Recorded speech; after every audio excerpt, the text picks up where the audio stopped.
It was getting rid of the downtrodden all over the world. Yeah. That's what that... Do you guys Rockefeller agree or was not a disagree with good guy in that way. He was a control freak. We have to separate the Rockefellers, the John D. the first from John D. the second and John D. the third. John D. the first and Andrew Carnegie, as Larry was saying earlier, really were contributing more to institutions, building, as Larry was saying, building libraries, contributing to science, eliminating problems with the boll weevil and this kind of thing, giving to black colleges and institutions. So it was Junior... Now, Junior and the third, that's when you get the foreign policy. Foreign policy. Yes, Council on Foreign Relations. Right, because yes. that I agree is with you, Gerard. the son and the grandson. You got to dig down. Even the first and second you're talking about, the whole point was, yes, in appearance to us when we read history books, right. Oh, he created these schools and these medical things. But the bottom line was he created people that were dependent on him to stay in power. But John D. Rockefeller was really retired by 1900, and that's a movement that begins in the progressive era. His money wasn't. Okay. Well, that's true. His money wasn't retired. Yeah, and that's what we were talking. I don't know if you heard during the break. I said, you know, my problem is that, you know, that money can reach beyond the grave. That's right. And you know, I think it was Vanderbilt who said, the more money I have, the more I give my children, the more damage I do to them, because they don't have the struggle that I had that made me the man. And it's interesting, Bert's done a lot of research on the children of these so-called robber barons. Yeah. And I think it was Billy Vanderbilt was about the only one of these children who came anywhere close to the level of his father. It's the same story over and over again. That's why we have the hippie generation of the 1960s that were so rebellious, because their parents went through World War II, the Great Depression, and they wanted to give their kids a strife-free life. And so they did, and you're special, and you're never going to have to go through that. And the children always rebel. They always rebel from that. And quite honestly, I think turn into monsters a lot of the times. John D. Rockefeller would have been better served not to have started the Rockefeller Foundation and turned it over to his son. I agree. Let's see. It was Rodney. Rodney, you had a question? How you doing, Glenn? Growing up, I'm a very conservationist-based person. Yeah. Do a lot of hunting, a lot of woods. So growing up, I always learned that Teddy Roosevelt was obviously just like great conservationist. So I just wanted to know personally if you thought of him as a villain or a hero. You know, personally, I always thought of him as a hero, but now I tell you that Theodore Roosevelt, and I haven't done enough homework on him to be. I mean, I've turned every stone over on Woodrow Wilson. I hate that guy. Send all the information to me so I can learn. Right.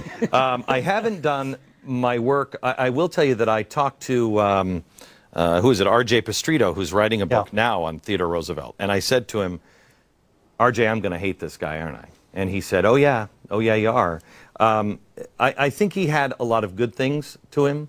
I love his fierce independence. I love the idea that he was, you know, he was really an American. You know, he said hyphen American names. We're all Americans. And he was a conservationist. He did get that. But he also is the guy who started the Progressive Party. He is the guy that, you know, said, we're going to look at how that wealth is earned. You know, if you can earn it as a benefit to the whole, well, then we'll let you earn it and keep some of it.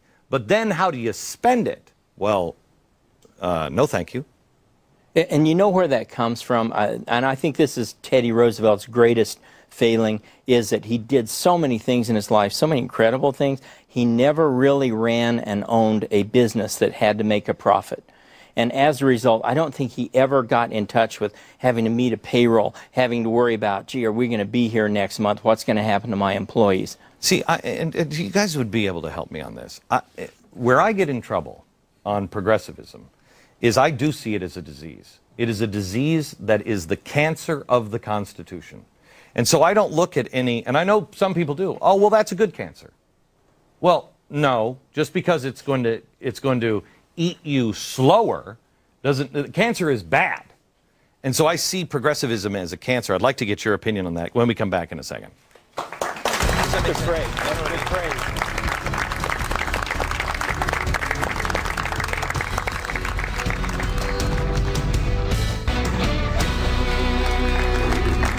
America, the one thing that you really have to wrap your arms around, and you can disagree with me, but do your own homework. By the way, Final Moments with Larry Schweikart and Burton Folsom Jr.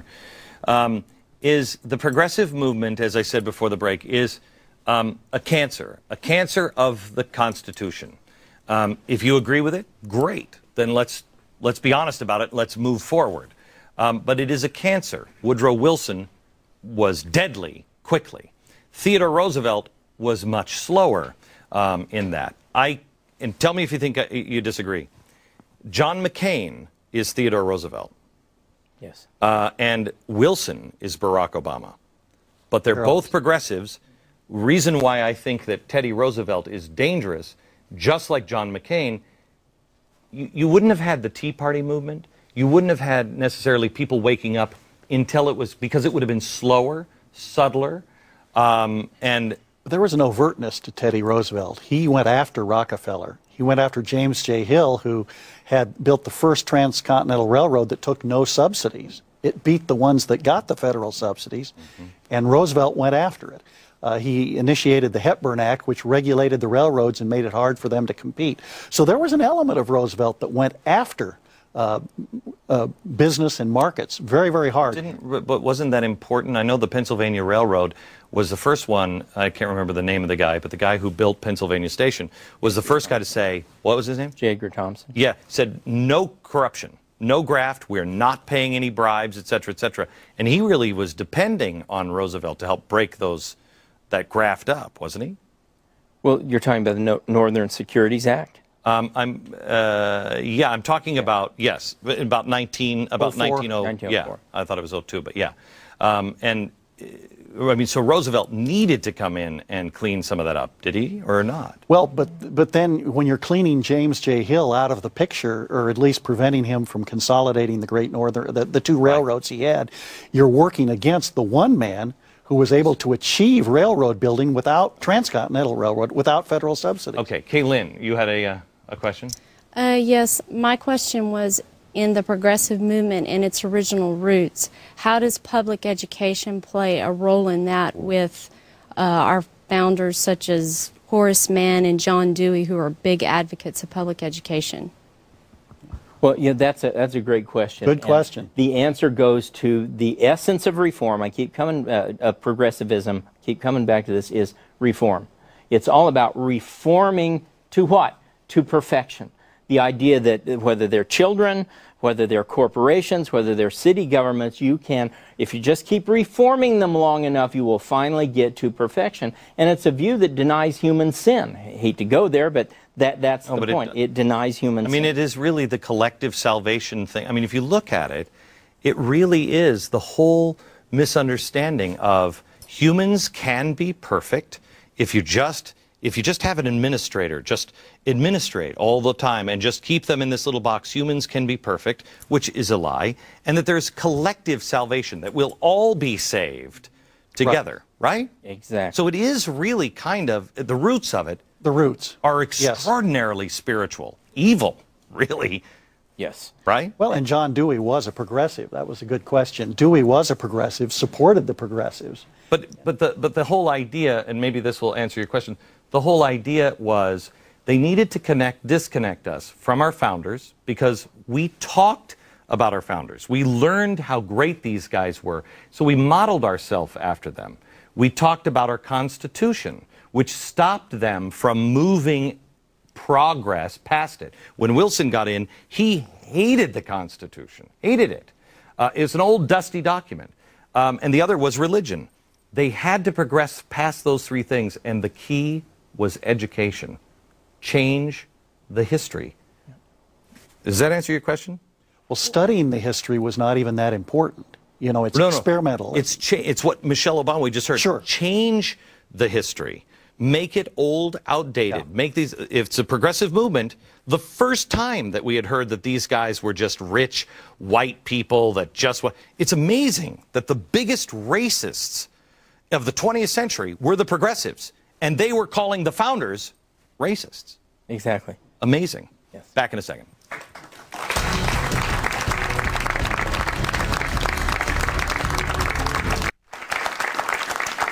We want to leave you with one story that I find fascinating about Coca-Cola, Larry. All right.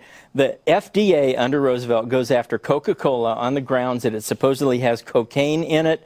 When they have this big trial, they can't show there's any cocaine in it. They then turn around and try to sue Coke for false advertising. But there is no cocaine.